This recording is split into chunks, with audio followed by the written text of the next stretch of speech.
दोस्तों नमस्कार और आप देख रहे हैं कांडी बनारसी में आपका स्वागत है। हमारे साथ है निषाद पार्टी के तेज तर्राक नेता धीरज सिंह और इनसे हम बात करेंगे कि जिस तरीके से इस समय संविधान और बाबा साहब भीमराव अंबेडकर को लेकर घमासान मचा हुआ है।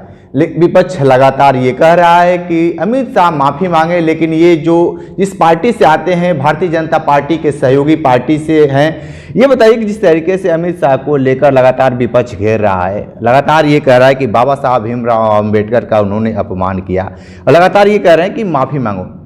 जिस तरीके से बाबा साहब का उन्होंने सदन में नाम लिया, उसको लेकर क्या कहेंगे आप? देखिए, माननीय बहुत ही तेज तर्राक गृह मंत्री हमारे भारत से जो है अमित शाह जी हैं और उनका जो है उसी सदन में ये दूसरा टर्म है गृह मंत्री के पद पे। विपक्ष है, विपक्ष किसी भी चीज़ को तोड़ मरोड़ करके पेश करता है।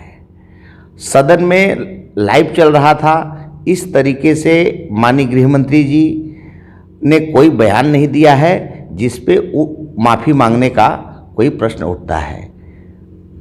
लेकिन जिस तरीके से विपक्ष तो यही कह रहा है कि बाबा साहब का नाम उन्होंने अपमानजनक तरीके से लिया है। देखिए, बाबा साहब को, संविधान को भारतीय जनता पार्टी जिस तरीके से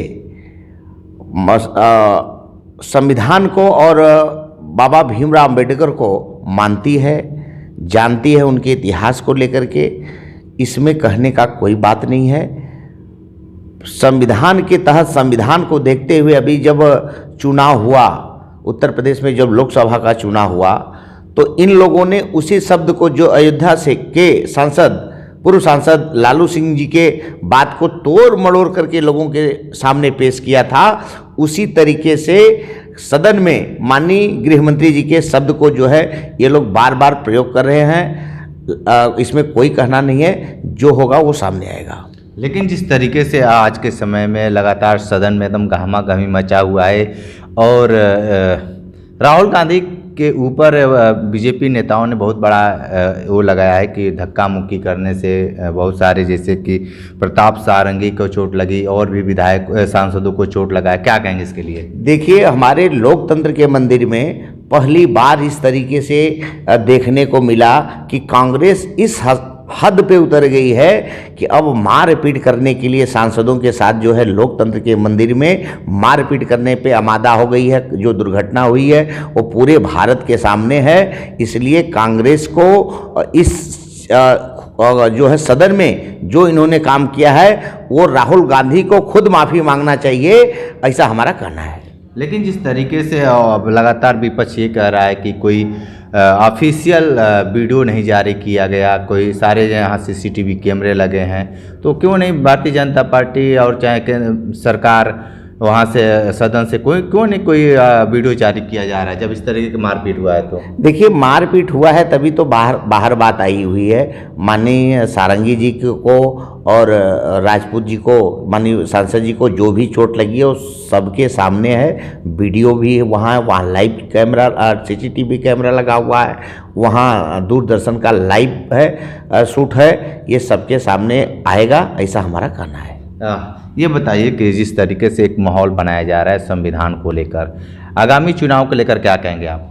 देखिए, इस पे जो है इस जनता का, जो भारत की 100 करोड़ जनता है, वो माननीय प्रधानमंत्री जी, हमारे देश के यशस्वी गृह मंत्री अमित शाह जी के साथ में है। इसका लोगों पर कोई प्रभाव पड़ने वाला नहीं है। चुनाव को लेकर के अभी दिल्ली में चुनाव है, इसी फैक्टर को आज हम आपसे बात कर रहे हैं बनारस में सर्किट हाउस में।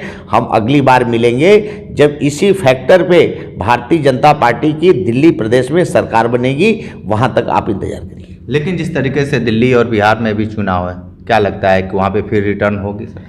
देखिए, दिल्ली में तो सरकार बन रही है और बिहार में तो सरकार है ही, तो उसके वजह में कुछ कहने की ज़रूरत नहीं है। हम लोग दिल्ली में सरकार बना, जो हमारे सदन में विपक्ष ने कल जो हंगामा किया हुआ था, हमारे सांसदों को जो चोट लगी हुई थी, वो पूरी भारत की जनता जो है देख रही है कि कांग्रेस का कितना घिनौना काम जो है हुआ है। इसके अवज में पूरा देश भारतीय जनता पार्टी के साथ में खड़ा है, यही हमारा कहना है।